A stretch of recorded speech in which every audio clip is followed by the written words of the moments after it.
지난 주일에는 시편에 대한 서론적인 말씀을 드렸어요. 오늘은 시편 제1편을 말씀드리겠습니다. 시편은 전체가 150편인데 그 중에 대부분은 다윗의 시라는 것을 지난 주일에 말씀을 드렸어요. 시편 제1편은 150편 전체의 서론적인 부분입니다. 1편은 두 길을 말하고 있어요. 복 있는 자와 복 없는 자, 의인의 길과 죄인의 길, 하나님의 회중에 들어가는 자와 회중에 들어가지 못하고 멸망하는 자, 이렇게 뚜렷하게 나뉘는 두 길을 말씀하고 있어요. 결국 시편 150편 전체는 이 두 길을 우리에게 보여주는 것입니다.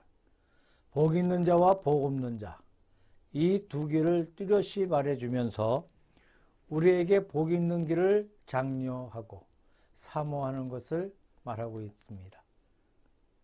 시편 전체는 5권으로 나눠져 있어요. 모세 오경을 따라서 시편도 5권으로 나눠져 있습니다. 1편에서 41편은 제1권에 속하는데 대체로 다윗의 시를 중심으로 엮여져 있습니다. 많은 사람들이 복받기를 원하고 화를 피하기를 원합니다. 그래서 여러 가지 복받는 길의 방법을 찾고 취하고 있습니다.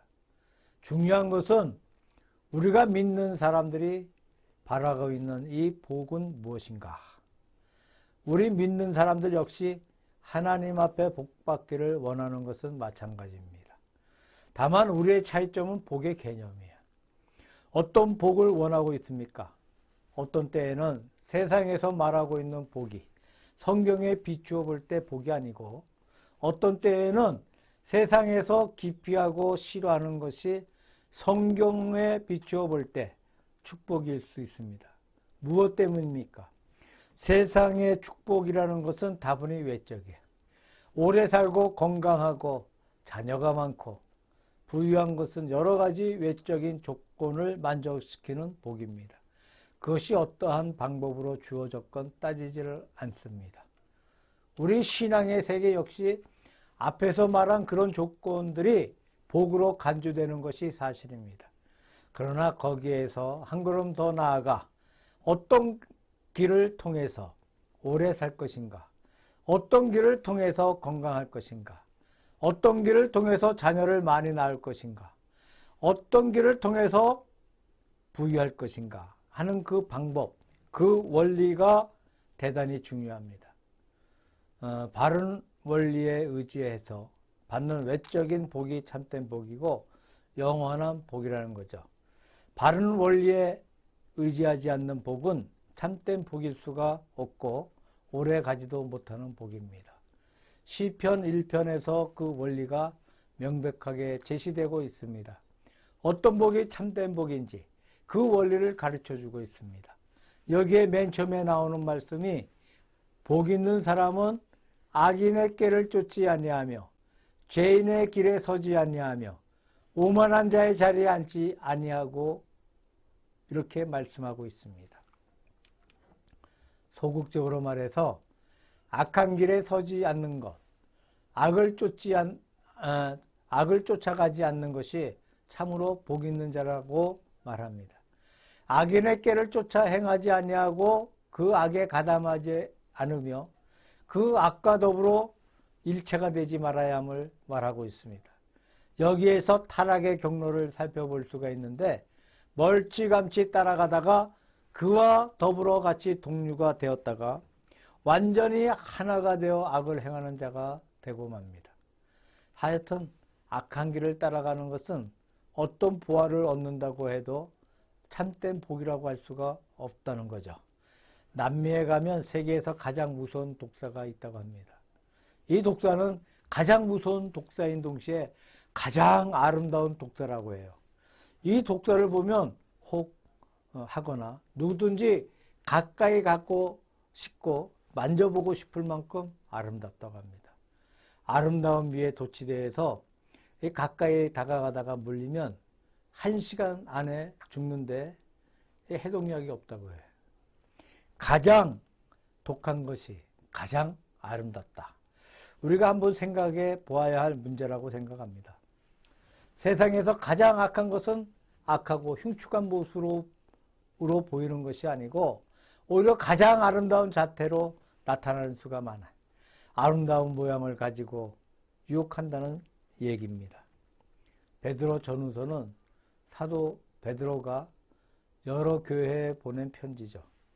황제의 무서운 박해 속에 있던 교회에 보낸 편지입니다. 그 두 편지의 주제가 바로 소망입니다. 우리가 믿는 성도의 소망이 무엇인가?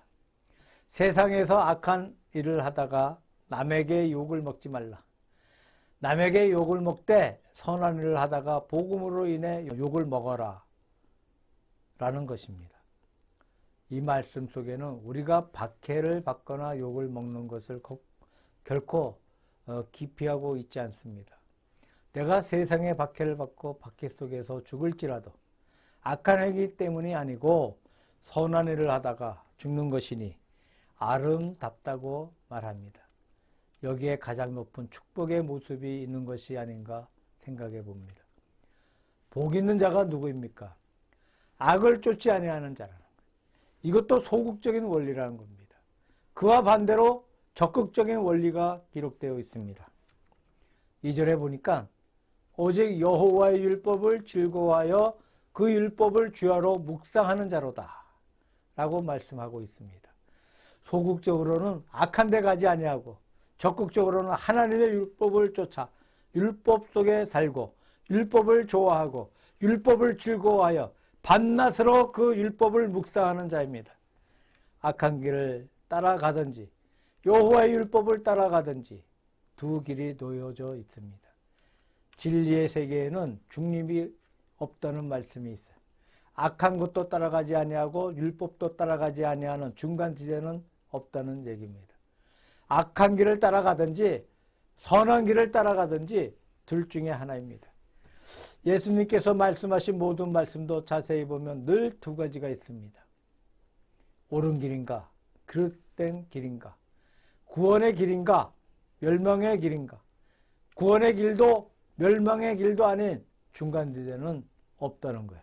적극적인 길은 여호와의 율법을 즐거워하는 것이죠.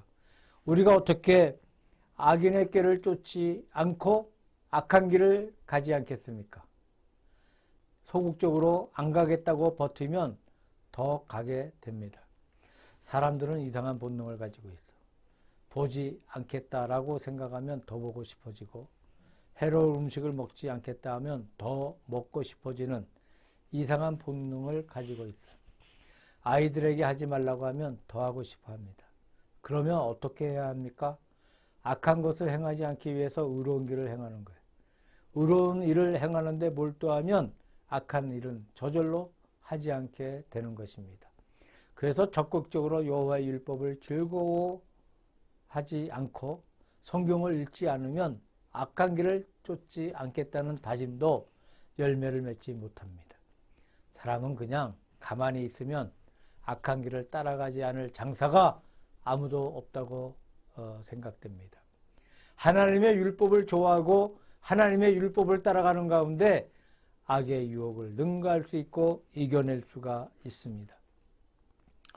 하나님의 율법을 즐거워한다는 것은 몇 가지 자세가 있습니다. 첫째, 율법을 아는 자세, 하나님을 아는 자세, 진리를 아는 자세, 믿음을 아는 자세. 두 번째로는 율법을 행하는 자세입니다. 율법 가운데 살고 율법을 내 몸에 익혀서 행하는 자세. 세 번째로는 율법을 즐거워하는 자세입니다. 파스칼은 하나님을 안다는 것과 하나님을 사랑한다는 것은 거리가 멀다. 이렇게 말했습니다. 하나님이 살아계신다. 하나님이 존재한다는 것은 유실론의 첫 번째 단계입니다. 그러나 그것만 가지고 안 되는 것입니다. 두 번째로 하나님을 믿고 말씀대로 행하며 사는 것이 필요합니다. 오늘 본문은 그것에 만족하지 말고 더 나아가서 하나님을 기쁘게 믿고 행하기를 즐거워하라고 말씀하고 있습니다. 그것이 최고의 길이라고 믿습니다. 단순히 믿는 것이 아닙니다. 단순히 행하는 것이 아닙니다. 더 나아가 그 율법의 말씀 가운데 즐거워하고 좋아하는 것입니다. 어떤 사람이 돈을 굉장히 사랑해. 그는 자나깨나 돈만 찾아. 가족이 보기에도 아주 딱할 정도로 돈밖에 모르는 인정사정도 없습니다. 이 사람이 중환병에 걸렸어. 자다가 갑자기 중병에 걸렸습니다. 그래서 이 사람은 자기 부인을 깨워서 의사 선생님을 모셔오라고 했어요. 부인은 방구석으로 가더니 돈보따리를 곁에 놔두었어. 분명히 이 사람의 마음에는 의사 선생님을 모셔오라고 했는데 입으로 나온 말은 돈을 가져오라고 했다고 합니다. 그러니 부인이 돈보따리를 가지고 온 것이요. 그는 짜증을 내면서 내가 지금 아파 죽겠는데 빨리 가서 의사 선생님을 모셔와 라고 라자를 쳤다. 빨리 가 나를 의사 선생님 모셔오든가 119를 부르든가. 근데 부인은 또 가서 돈보따리를 더 많이 가져왔어. 그럼 왜 돈 가지고 왔느냐? 의사 선생님을 모셔오라고 했는데 라고 말하지만 입에서는 여전히 돈을 더 가져오라고 하였다고 합니다. 이렇게 몇 차례 하는 동안에 결국 죽었다는 무서운 이야기를 들어보았어요. 자, 이 이야기가 사실은 아닙니다. 이것은 사람이 잘못된 것에 깊이 물들여져 있으면 자신도 모르게 나도 알지는 못하는 사이에 그것밖에 모르게 되어 버린다는 이야기입니다. 하나님의 은혜로 구원받을 수 있는데 그 은혜를 멀리해버리고 오히려 죄악 가운데 빠져있는 상태를 가리키는 말이라고 생각합니다. 여호와의 율법을 즐거워하는 것이 악을 능가하고 악을 회피하고 악에서 구원받는 방법입니다. 두 번째로 3절에는 악을 멀리하고 여호와의 율법을 즐거워하면 어떠한 결과가 나타나는지를 알려주고 있습니다. 저는 시냇가에 심은 나무가 시절을 쫓아 가시를 맺으며 그 잎사귀가 마르지 아니한 같으니 그 행사가 다 형통하리로다.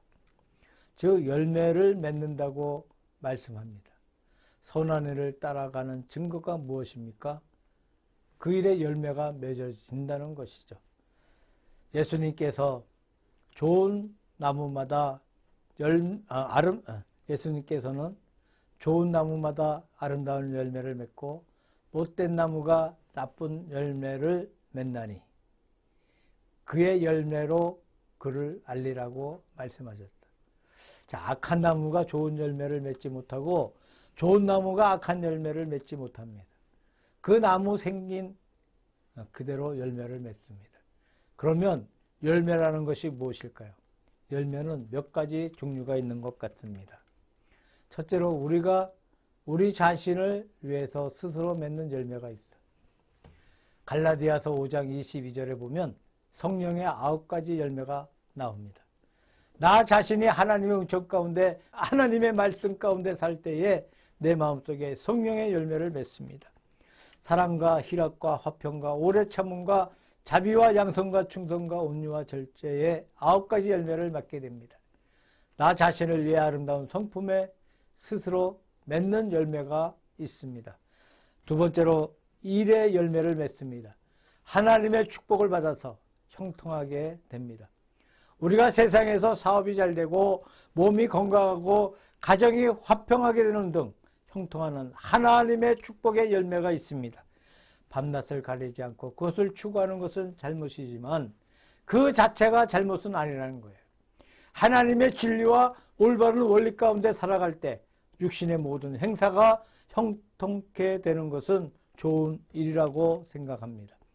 참으로 하나님의 말씀을 잘 듣고 예수를 잘 믿고 주의 말씀 가운데 잘 살고 하나님 앞에 올바르고 절제 있게 살면 하나님께서 복을 주시지 않을 리가 만무합니다. 진실하게 예수를 믿는데 복을 받지 못한다면 무엇인가가 뭔가가 우리에게 잘못이 있다고 생각됩니다. 복을 받는다는 것이 반드시 우리가 거부가 된다거나 굉장한 사업을 한다는 것은 아닙니다. 물론 우리가 거부가 된다거나 사업이 굉장히 커진다면 그것도 하나님의 큰 축복이라고 믿어야 할 것입니다.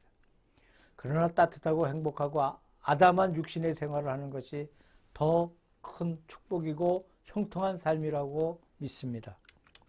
세 번째로 우리는 주를 위한 사업에 무엇인가 열매를 맺는다는 거예요.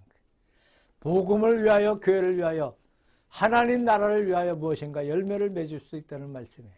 미국 남부에 가면 결핵 환자만 수용하는 큰 병원이 있습니다. 이 병원 안에 일생을 보내고 있는 간호원 한 명이 있어요. 연세가 한 80이 지났는데 거기에서 결핵 환자만 상대하면서 일생을 보내고 있다고 합니다. 그녀에게 결핵병원에 오래 근무하고 있는 동기가 무엇인지를 물었는데 그녀의 대답이 이렇습니다. 자기가 젊었을 때 결혼했는데 내 남편이 불안하게도 결핵에 걸려서 이 병원에 입원했습니다. 보통 결핵 환자가 입원하게 되면 부부를 격리시켜 환자만 병원에 입원하는데 이 부인은 자기 남편을 너무 사랑하기 때문에 자원하여서 간호사가 되고 이 병원에 들어왔습니다. 그래서 남편도 간호하고 다른 사람도 간호해 주었어요. 그런데 남편이 한 7년 살다가 죽었어요.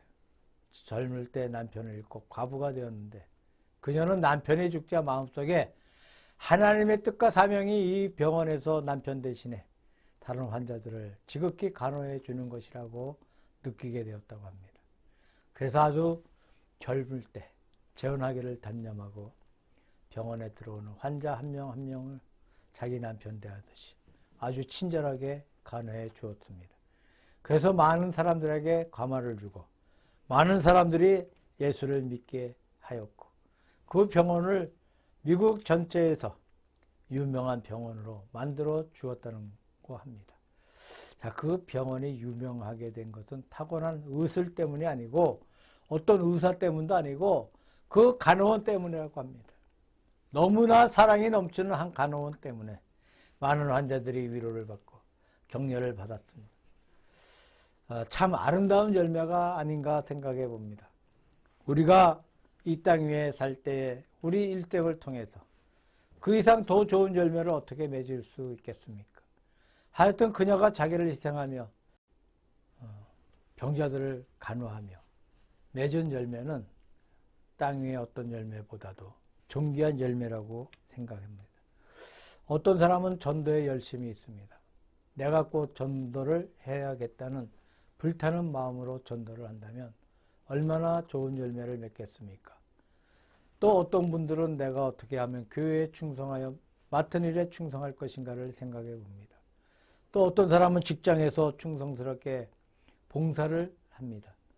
내가 이 직장에서 예수님을 알리기 위해 어떻게 해야 할 것인가? 옳게 행동해야지. 잘못하면 예수님이 욕먹지 않겠는가? 그래서 이분은 결심하기를 출근 시간 30분 전에 직장에 나간다고 합니다. 30분 전에 직장에 가는 이 자세는 단적으로 그가 하는 모든 일의 자세가 그러함을 보여주는 것으로 생각됩니다. 이렇게 충실하게 직장 생활하는 그를 통해서 예수 그리스도의 빛이 빛나게 되고 많은 사람들의 마음속에 복음이 무언중에 전해져 가더라는 얘기입니다. 무엇인가 한 가지 아주 작은 것이라도 괜찮습니다. 무엇인가 한 가지 생각해 보십시오. 우리가 이제까지 하지 못한 일이 무엇인가 하면서 또 하려고 애쓰는데 못한 일이 무엇인가, 꼭 내가 할 수 있는 일이 무엇인가를 생각해 보시기 바랍니다. 이것이 열매 맺는 일이에요. 시냇가의 나무가 시절을 쫓아서 열매를 맺습니다. 우리 마음속에 성령을 통해 성령의 9가지 열매가 맺습니다.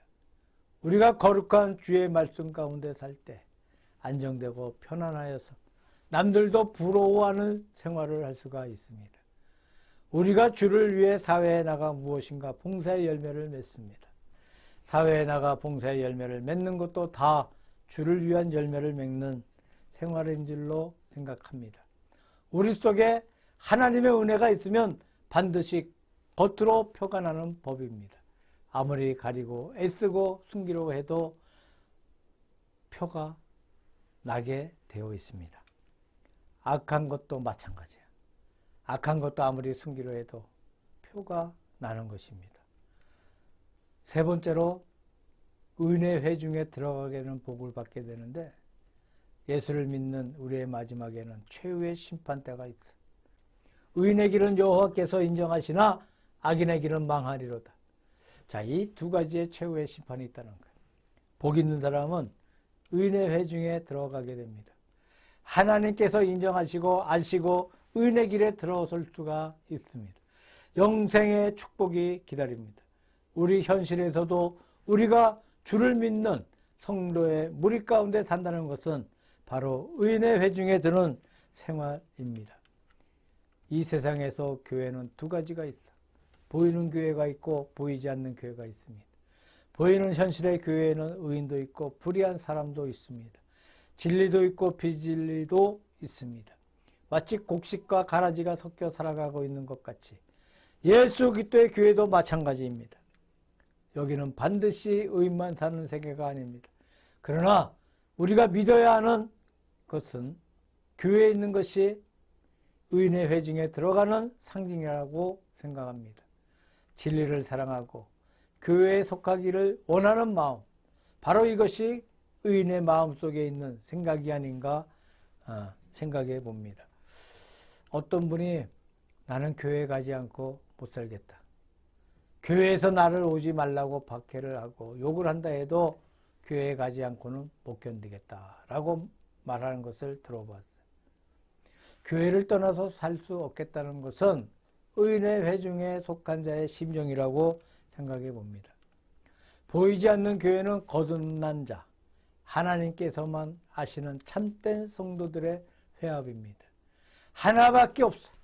옛날부터 지금까지 그리고 미래에 이르기까지 동서를 막론하고 하나밖에 없는 거룩한 교회입니다. 순수한 의인의 교회입니다. 다시 말해서 하나님 나라의 거룩한 그림자입니다. 우리가 장차 주님의 거룩한 나라에 들어갑니다. 그야말로 하나밖에 없는 세계가 아니겠습니까? 하나님의 나라는 불의한 자가 곁에 가지 못하는 세계입니다. 들어가리로다. 교회에 속하고 신앙의 가족 가운데 속하고 하나님 나라에 영원히 속하는 그 회중이 들어가리로다. 이것이 축복 가운데 축복이에요. 이것이 복입니다. 우리가 아무리 현세에서 모든 복을 갖추었다 하더라도 최후의 복을 받지 못한다면 참된 복이 아니라는 겁니다. 현세에서도 하나님의 모든 은혜를 누리고 영원한 주님의 심판을 통해 또 심판을 통과해서 하나님의 거룩한 나라에서 사는 그 생활이 참으로 복 있는 삶입니다. 우리가 이렇게 묵상해 볼 때에 일반 세상에서 흔히 말하는 복이라는 것은 얼마나 얇은 개념인지 몰라요. 성경에서 말하는 복은 깊은 복의 개념입니다. 중심적인 복의 개념입니다. 원리적인 복의 개념이에요. 우리가 이런 복 있는 자가 될 때에 세상의 외적인 복도 반드시 따라옵니다. 혹시 복을 받지 못하더라도 문제가 되지 않습니다. 참으로 복 있는 자가 누구입니까? 그 영상을 우리 마음속에 한번 그려보시길 바랍니다. 역사가 토인비의 말 가운데 현 사회에는 죄악관이 단절된 세상이에요. 도덕관이 단절된 세상이에요. 구원관이 단절된 세상이라는 말이 있습니다. 현대 사람들은 죄악이 무엇인지 생각하지 않는다는 말입니다. 도덕이 무엇인가 그것도 생각지를 않습니다. 우리가 좋으면 그만이지. 그런 것을 따지려고 애쓰지 않습니다. 그러니까 국회의원이 지식인들이 목사가 이 현대사회의 위기라는 거예요. 시편 1편은 얼마나 그런 사회를 비판하고 있는지 모릅니다.